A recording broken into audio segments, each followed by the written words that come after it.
Let's learn about multiplying powers with the same base. In this example, we'll multiply x squared times x squared. Let's visualize what x squared means. X squared means x times x. So when we multiply x squared times x squared, we're really multiplying x times x times x times x. Let's count how many x's we have in total. We have 1, 2, 3, 4 x's being multiplied together. This means that our answer will be x to the fourth power. This leads us to the rule for multiplying powers with the same base. When multiplying powers with the same base, we add the exponents. Let's see how this rule works in our example. We start with x squared times x squared. The base x stays the same, and we add the exponents 2 plus 2. This gives us x to the fourth power. Let's visualize this with an area model.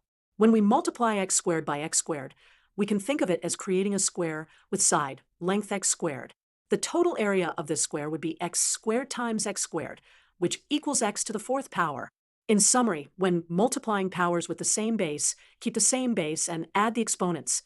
So x squared times x squared equals x to the fourth power.